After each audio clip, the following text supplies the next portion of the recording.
but we'll make it Sabbath school. So they could not fault us for having Sabbath school because they required us to have the classrooms open on Sabbath.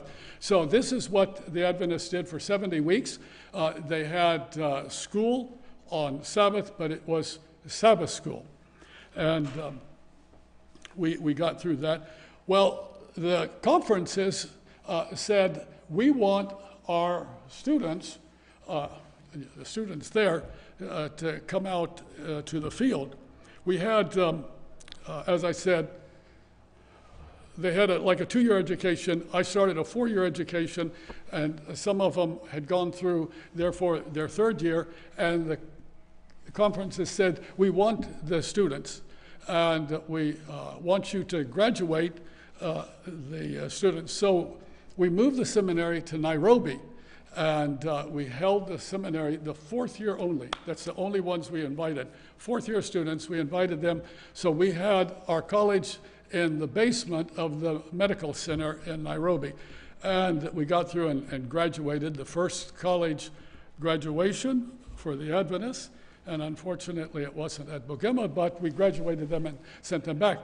Then the union said, well, you've got to get the school going, so go down to the youth camp. They had a youth camp right on the Indian Ocean, and we went down there, and David, Simon, and I spent months trying to fix it up. You know, the bungalows around, we put electricity to them. We converted a boathouse into classrooms, and we got it all fixed up, and then we sent out word that school is starting, but this time at Watamu. So then when the students came, we were ready to go, and we taught there for a while. But as I told you, after the 70 weeks, Idi Amin fled Uganda, and the division said, okay, you go back and get the school started in Bugema and invite the students that had not come down to the coast to come. So we did that. And as I mentioned, they had an evangelism in Kampala, and the evangelists were from PUC, and when the Christmas vacation ended, they went back to PUC, and for some reason, they said, Pastor Fordham is going to continue the meeting. So I'm teaching all day and holding meetings at night, and I mentioned the last time how the first night we were coming back, and robbers were waiting for us. And fortunately, you know, God's providence is wonderful. Students heard about it. They got ahead of where the robbers were. They warned us. We came another way. And then they told me, you can never go back the same way you left because they'll be waiting for you. So now I could not just take the main road from Kampala up to Bugema. I had to find out each time a different way to go. The first time we were going, and we got to this village, and there was a tree across the road. I said, oh, man, how did they know we were coming this way? So being brave as I was, I told the students, go out and find out what it is. Also, I don't speak Luganda. So the students went out, and they found out that the village had the same concerns we have. The village was afraid the thieves would come in, so they put this tree out there. And we said, well, will you move the tree because we need to go through this village. So they did. Then I thought, well, okay, that's okay.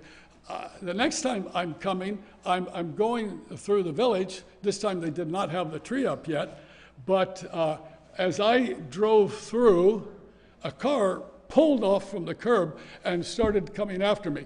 Well, I knew that they often do that. They pass you and run you off the road, and then they either kill you or tell you to get out and steal your car. So I stepped on the gas, and in England it'd be the petrol. I stepped on the gas, and they stepped on the gas, and so this town probably had the first major race down the center of town that they had seen. And I kept ahead. The faster they went, the faster I went, and we got out of town, and I kept on going, and then there was the road going to the left that I knew went over to Bugema. That's the road I was planning on taking. So I kept the gas going, and then I slowed up. Just as I was getting there, I slowed up, and they sped past me, and I turned left and went down that road. Well, they backed up, and they came after me. Now, this was a really narrow little road, had a swamp on one side and a swamp on the other, and I surely didn't want to get run into that swamp, and I didn't want to be killed and thrown into the swamp because I was told there's all kind of bodies floating in there. So here I am speeding down this little one-lane dirt road, bouncing along. I had a British car that I bought from the British Embassy of somebody that was going back to England, and the oil pan was about that far. I could not put my hand between the oil pan and the ground. They never intended for that car to be used in Africa. But somebody took it over that went to the embassy, and I bought it when they left. And so I'm going down this road with the car bouncing like that, and I'm praying, Lord, please don't let the oil pan break because I'll be stuck here. They won't steal my car, but they'll probably kill me. So I went really fast, and they're right behind me. When they tried to pass on the right, I'd go to the right. When they tried to go on the left, I'd go to the left. So not only were we going fast, but we're going back and forth like this. And finally, I got up to where the road, the normal road from Kampala to Bugema was, and I turned fast and was speeding. They stopped, and I guess they figured they didn't want to try to do it at Bugema, so they turned around and went back. We were very thankful. No matter what kind of problems we got into, we prayed every day, and the Lord saved us. So through that entire time of unrest, no matter how many roadblocks we went through, no matter what, they never came up and ransacked our house. They let us continue, and finally they brought Obote back from, Idi Amin had overthrown Obote. They brought Obote back from Tanzania, and he got there and he tried to establish somewhat of a finally running country.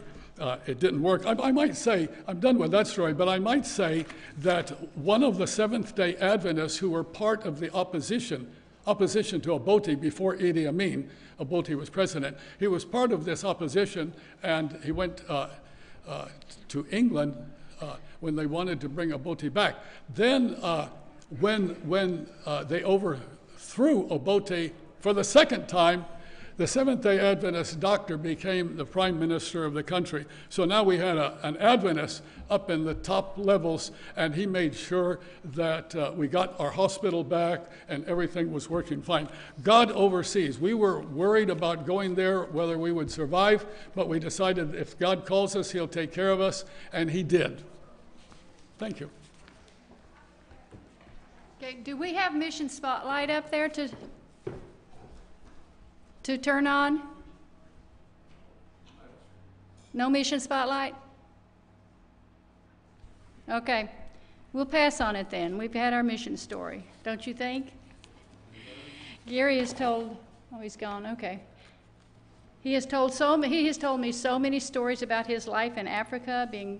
I'm amazed that God has given him more than 9 lives because he's had all of that in Uganda. One thing I do want to say that he told me that was a funny story, because it's not all, chasing and shooting and killing.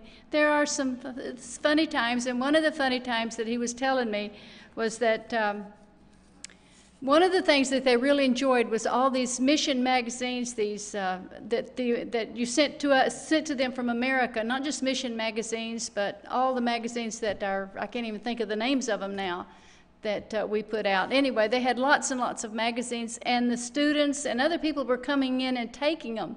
And Gary was so excited to see that these magazines were being passed around. And then one day a student came up to him and says, "Do you know what we're doing with these magazines?" And Gary said, "What?" He says, "We're using them for toilet paper." So much for I'm sure they thanked you for those magazines. But as I told you earlier, I was not a missionary's wife, wasn't cut out to be one, and I was so thankful that I met Gary after that part of his life was over, because we wouldn't be together and I wouldn't be here today, because not me for the mission. But there's a lot of people that are in the mission field. We have people, relatives, don't we, that have people here that have relatives that are in the mission field, and people from our church that are in the mission field, have been in the mission field, been born in the mission field. I just thank God I wasn't one of those. But God gives each one of us something different. We all have our talents and our gifts, and that wasn't mine, because Gary is still, even though, like he said, he didn't care if he got killed, he just wanted to make sure his students were safe. Well, I would have cared that he got killed, and even now I worry about him a lot, so I can imagine what my life would have been like over there. I know lots of times he reminisces, and the stories he tells me are amazing. But you know, when God asks us to do something, he makes the way. And he knows that when he asks something to do, it's something that we can do. And he opens the doors, he gives you the strength, he has the plans, and he walks with you through whatever it is that he asks you to do. He asked Gary to be a missionary. He asked me to go work at an office, be a missionary, and to the people there. And I was. I know that. I wonder how many of you have ever taken a visual field because of glaucoma. Have you ever had to take a visual field test? You have? You have? You have? So you know what a visual field machine is like then? Where you have to put your head in this thing and they block one eye off, and then they've got these lights going, you got this button, and you're even afraid to breathe, and you have to look straight ahead, and then they've got all these lights everywhere, some dim, some light, some bright, and you have to click a button every time you see that light without looking around. And it takes a few minutes, and it's a horrible, horrible test. And I was in charge of doing that. I hated giving those tests because everybody hated taking them. I don't know of one person that enjoyed taking a visual field test. Well, I had this one patient that she was an unusual patient. She was very straightforward. She wasn't rude, but she just said what she thought. And this particular day, just as she says, I've been up all night, haven't had any sleep, I don't want to take this test. And I said, well, if you want to see the doctor, you have to take the test. So she sat down, and we got her all set up. She started the test, and the electricity went off. I thought, oh, boy. Well, that didn't help matters. So we have to wait a minute for the electricity to come back on. We have to start the machine all over. It takes about 5-6 minutes. We started again. She's in there. The electricity goes off. She says, I'm not doing this. I said, please just do it one more time. Just one more time. So the electricity came back on, got her in there, and got her all started up. The electricity went off. The whole building except the visual field machine. Now that was amazing. But the visual field, that room, as much as I hated doing those tests, you know, that was really a witness. We both said God was in control that morning. He saw that and provided that miracle, because it was a miracle, no doubt about it.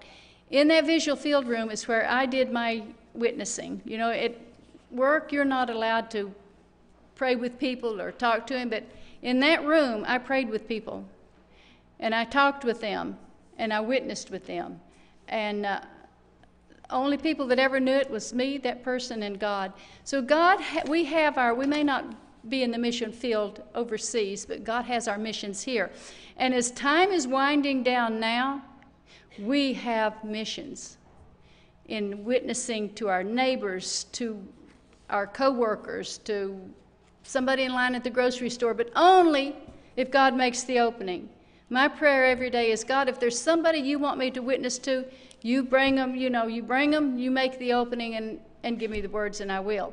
And I've been impressed to, and I've been impressed not to. I put the burden on God, because he knows when someone's ready to listen.